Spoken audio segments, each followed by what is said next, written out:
श्रीमद् भागवत पुराण सप्तम स्कंद दूसरा अध्याय। हिरण्याक्ष वध होने पर हिरण्यकश्यप का अपनी माता और कुटुंबियों को समझाना। नारद जी ने कहा, युधिष्ठिर, अब भगवान ने 12 अवतार धारण करके हिरण्याक्ष को मार डाला। तब भाई के इस प्रकार मारे जाने पर हिरण्यकश्यप क्रोध से जल भुन गया और शोक से संतप्त हो गया। वह क्रोध से कांपता हुआ अपने दांतों से बार बार होठ चबाने लगा। क्रोध से दहकती हुई आंखों की आग के धुएं से धूमिल हुए आकाश की ओर देखता हुआ वह कहने लगा, उस समय विकराल दाढ़ों और आग उगलने वालों उग्र दृष्टि और चढ़ी हुई भुवों के कारण उसका मुंह देखा न जाता था। भरी सभा में त्रिशूल उठाकर उसने द्विमूर्धा तिर्यक्ष संबरसत बाहुह्य ग्रीव नामुची पाक इल्लव विप्रचिति पुलोमा और शकुन आदि को संबोधन करके कहा, दैत्यों और दानवों, तुम सब लोग मेरी बात सुनो और उसके बाद जैसे मैं कहता हूँ वैसे करो। तुम्हें यह ज्ञात है कि मेरे शूद्र शत्रुओं ने मेरे परम प्यारे और हितैषी भाई को विष्णु से मरवा डाला है। यद्यपि वह देवता और दैत्य दोनों के प्रति समान है, तथापि दौड़ धूप और अनुनय विनय करके देवताओं ने उसे अपने पक्ष में कर लिया है। यह विष्णु पहले तो बड़ा शुद्ध और निष्पक्ष था, परंतु अब माया से वराह आदि रूप धारण करने लगा और अपने स्वभाव से च्युत हो गया है। बच्चे की तरह जो उसकी सेवा करे उसी की ओर हो जाता है, उसका चित्त स्थिर नहीं है। अब मैं अपने इस शूल से उसका गला काट डालूंगा और उसके खून की धारा से अपने रुधिर प्रेमी भाई का तर्पण करूंगा, तब कहीं मेरे हृदय की पीड़ा शांत होगी। उस मायावी शत्रु के नष्ट होने पर पेड़ की जड़ कट जाने पर डालियों की तरह सब देवता अपने आप सूख जाएंगे, क्योंकि उनका जीवन तो विष्णु ही है। इसलिए तुम लोग इसी समय पृथ्वी पर जाओ। आजकल वहाँ ब्राह्मण और क्षत्रियों की बहुत बढ़ती हो गई है। वहाँ जो लोग तपस्या, यज्ञ, स्वाध्याय, व्रत और दान आदि शुभ कर्म कर रहे हों, उन सबको मार डालो। विष्णु की जड़ हैं दी जातियों का धर्म कर्म, क्योंकि यज्ञ और धर्म ही उसके स्वरूप हैं। देवता, ऋषि, पितृ, समस्त प्राणी और धर्म का वही परम आश्रय है। जहाँ जहाँ ब्राह्मण, गाय, वेद, वर्ण, आश्रम और धर्म कर्म हो, उन देशों में तुम लोग जाओ और उन्हें जला दो, उजाड़ डालो। दैत्य तो स्वभाव से ही लोगों को सताकर सुखी होते हैं। दैत्यराज हिरण्यकश्यप की आज्ञा उन्होंने बड़े आदर से झुककर स्वीकार की और उसी के अनुसार जनता का नाश करने लगे। उन्होंने नगर, गांव, गोओं के रहने के स्थान, बगीचे, खेत, टहलने के स्थान, ऋषियों के आश्रम, रतन आदि की खाने, किसानों की बस्तियां, तराई के गांव, अहीरों की बस्तियां, व्यापार के केंद्र, बड़े बड़े नगर जला डाले। कुछ दैत्यों ने खोदने के शस्त्रों से बड़े बड़े पुल पर कोटे और नगर के फाटकों को तोड़ डाला और दूसरों ने कुल्हाड़ियों से फले फूले हरे भरे पेड़ काट डाले। कुछ दैत्यों ने जलती हुई लकड़ियों से लोगों के घर जला दिए। इस प्रकार दैत्यों ने निरीह प्रजा का बड़ा उत्पीड़न किया। उस समय देवता लोग स्वर्ग छोड़कर छिपे रूप से पृथ्वी में विचरण करते थे। युधिष्ठिर भाई की मृत्यु से हिरण्यकश्यप को बड़ा दुख हुआ था। जब उसने उसकी अंत्येष्टि क्रिया से छुट्टी पाली, तब शकुनी, शंबर, धृष्ट, भूत संतापन, वृख, कालनाभ, महानाभ, हरिश्मश्रु और उत्कच अपने इन भतीजों को सांत्वना दी। उनकी माता रुष भानु को और उनकी अपनी माता दिति को देश काल के अनुसार मधुर वाणी से समझाते हुए कहा। हिरण्यकश्यप ने कहा, मेरी प्यारी माँ, बहू और पुत्रों, तुम्हें वीर हिरण्याक्ष के लिए किसी प्रकार का शोक नहीं करना चाहिए। वीर पुरुष तो ऐसा चाहते ही हैं कि लड़ाई के मैदान में अपने शत्रु के सामने उनके दांत खट्टे करके प्राण त्याग करें। वीरों के लिए ऐसी ही मृत्यु सलाघनीय होती है। देवी जैसे प्याऊ पर बहुत से लोग इकट्ठे हो जाते हैं, परंतु उनका मिलना जुलना थोड़ी देर के लिए ही होता है, वैसे ही अपने कर्मों के फेर से देववश जीव भी मिलते और बिछुड़ते हैं। वास्तव में आत्मा नित्य विनाशी, शुद्ध, सर्वगत, सर्वज्ञ और देह, इंद्रिय आदि से पृथक है। वह अपने अविद्या से ही देह आदि की सृष्टि करके भोगों के साधन सूक्ष्म शरीर को स्वीकार करता है। जैसे हिलते हुए पानी के साथ उसमें प्रतिबिंबित होने वाला वृक्ष भी हिलते से जान पड़ते हैं, घुमाई जाती हैं आँखें के साथ सारी पृथ्वी सी ही घूमती सी दिखाई देती है। कल्याणी वैसे ही स्त्रियों के कारण मन भटकने लगता है और वास्तव में निर्विकार होने पर भी उसके सामान आत्मा भी भटकता हुआ सा जान पड़ता है। उसका स्थूल और सूक्ष्म शरीर से कोई भी संबंध नहीं है, फिर भी वह संबंधी सा जान पड़ता है। सब प्रकार से शरीर रहित आत्मा को शरीर समझ लेना यही तो अज्ञान है। इसी से प्रिय अथवा अप्रिय वस्तुओं का मिलना और बिछुड़ना होता है। इसी से कर्मों के साथ संबंध हो जाने के कारण संसार में भटकना पड़ता है। जन्म मृत्यु, अनेकों प्रकार के शोक, अविवेक, चिंता और विवेक की स्मृति, सबका कारण यह अज्ञान ही है। इस विषय में महात्मा लोग एक प्राचीन इतिहास कहा करते हैं। वह इतिहास मरे हुए मनुष्य के संबंधियों के साथ यमराज की बातचीत है। तुम लोग ध्यान से उसे सुनो। उसी नर देश में एक बड़ा यशस्वी राजा था। उसका नाम था सुयग।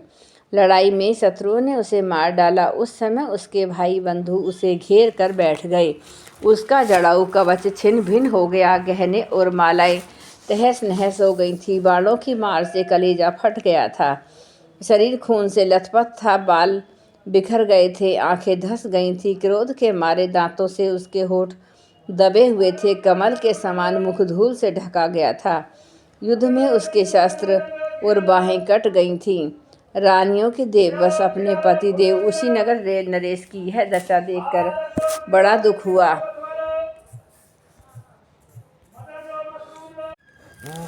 वे हा नाथ, हम अभागने तो बेमौत मारी गई। यूँ कहकर बार बार जोर से छाती पीटती हुई अपने स्वामी के चरणों के पास गिर पड़ी।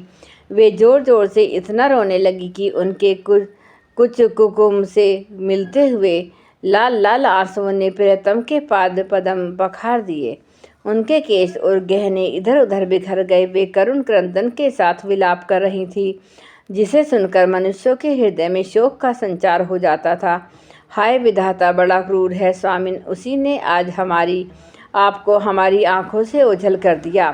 पहले तो आप समस्त देशवासियों के जीवनदाता थे, आज उसी ने आपको ऐसा बना दिया।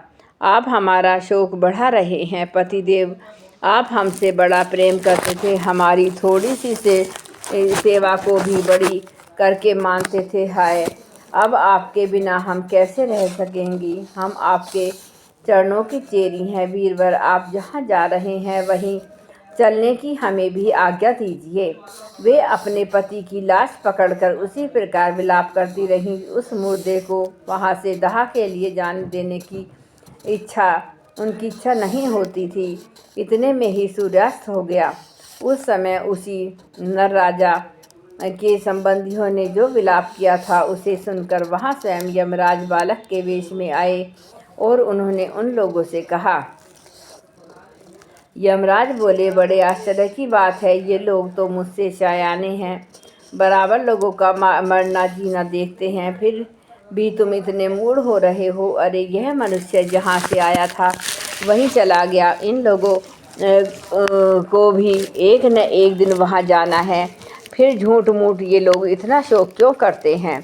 हम तो तुमसे लाख गुने अच्छे हैं, परम धन्य हैं, क्योंकि हमारे माँ बाप ने हमें छोड़ दिया है। हमारे शरीर में पर्याप्त बल भी नहीं है, फिर भी हमें कोई चिंता नहीं है। भेड़िए आदि हिंसक जंतु हमारा बाल भी बांका नहीं कर पाते। जिसने गर्भ में रक्षा की थी, वही इस जीवन में भी हमारी रक्षा करता रहता है। देवियों, जो अविनाशी ईश्वर अपनी मौज से इस जगत को बनाता रखता और बिगाड़ देता है, उस प्रभु का यह खिलौना मात्र है। वह इस चराचर जगत को दंड या पुरस्कार देने में समर्थ है। भाग्यानुकूल हो तो रास्ते में गिरी हुई वस्तु भी ज्यों की त्यों पड़ी रहती है, परंतु भाग्य के प्रतिकूल होने पर घर के भीतर तिजोरी में रखी हुई वस्तु भी खो जाती है। जीव बिना किसी सहारे के देव की दया दृष्टि से जंगल में भी बहुत दिनों तक जीवित रहता है, परंतु देव के विपरीत होने पर घर में सुरक्षित रहने पर मर जाता है।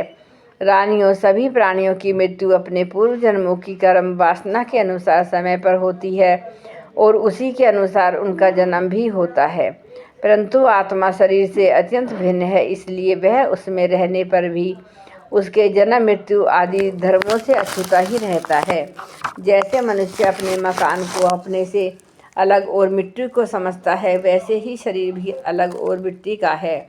मोहवश वह इसे अपना समझ बैठता है। जैसे बुलबुले आदि पानी के विकार, घड़े आदि मिट्टी के विकार, गहने आदि स्वर्ण के विकार समय पर बनते हैं, रूपांतरित होते हैं तथा नष्ट हो जाते हैं, वैसे ही इन्हीं तानों के विकार से बना हुआ यह शरीर भी समय पर बन बिगड़ जाता है।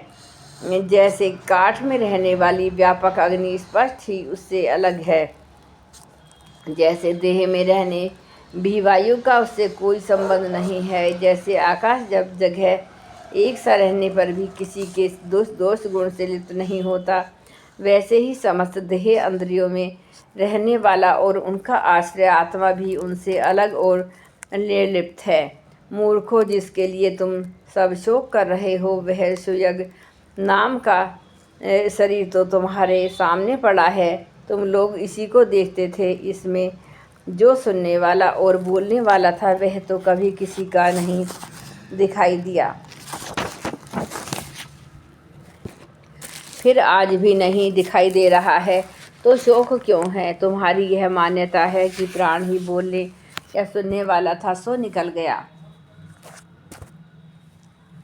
मूर्खता पूर्ण है, क्योंकि सुषुप्ति के समय प्राण तो रहता है, पर वह बोलता है, न सुनता है। शरीर में सब इंद्रियों की चेष्टा का हेतु जो महाप्राण है, वह प्रधान होने पर भी बोलने या सुनने वाला नहीं है, क्योंकि वह जड़ है। देह और इंद्रियों के द्वारा सब पदार्थों का दृष्टा जो आत्मा है, वह शरीर और प्राण दोनों से पृथक है।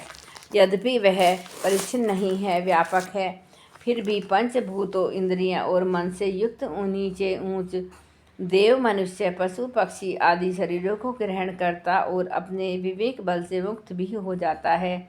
वास्तव में वह इन सब से अलग है। जब तक वह 5 प्राण, 5 कर्मेंद्रियां, 5 ज्ञानेंद्रियां, बुद्धि और मन, इन 17 तत्वों से बने हुए लिंग शरीर से युक्त रहता है, तभी तो कर्मों से बंधा रहता है और इस बंधन के कारण ही माया से होने वाले मोह और कलेश बराबर उसके पीछे पड़े रहते हैं। प्रकृति के गुणों और उससे बनी हुई वस्तुओं को सत्य समझना और अथवा कहना झूठ मूठ दुराग्रह है।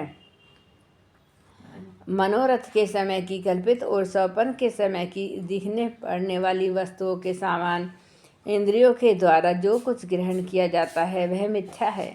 इसलिए शरीर और आत्मा का तत्व जानने वाले पुरुष न तो अनित्य शरीर के लिए शोक करते हैं और नित्य आत्मा के लिए ही, परंतु ज्ञान की दृढ़ता न होने के कारण जो लोग शोक करते रहते हैं, उनका स्वभाव बदलना बहुत कठिन है। किसी जंगल में एक बहेलिया रहता था। वह बहेलिया क्या था? विधाता ने मानो उसे पक्षियों के काल रूप में ही रच रखा था।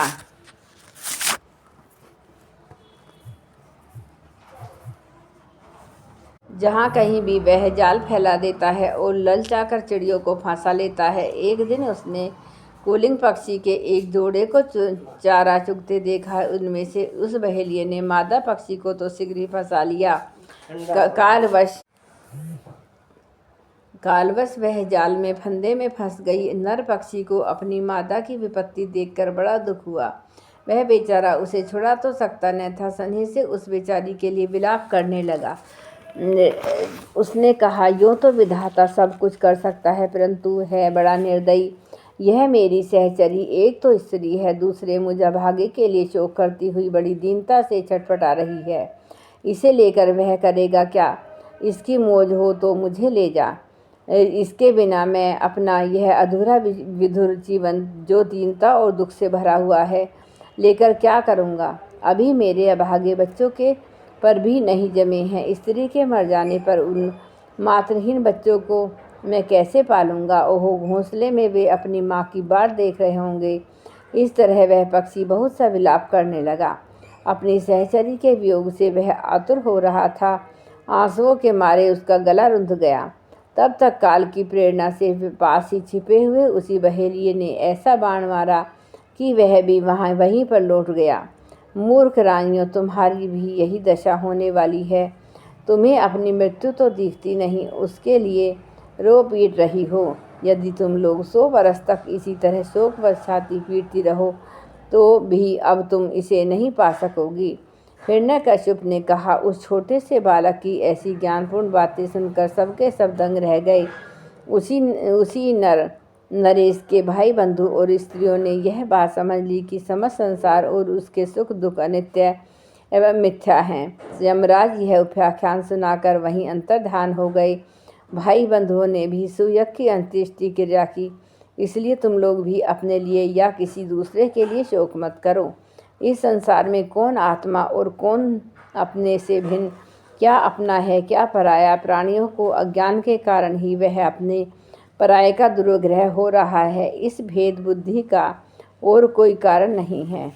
नारद जी ने कहा, युधिष्ठिर, अपने पुत्र वधु के साथ दिति ने हिरण्यकश्यप की यह बात सुनकर उसी क्षण पुत्र शोक त्याग दिया और अपना चित्त परम तत्व रूप परमात्मा में लगा दिया। जय गुरुदेव, जय गायत्री।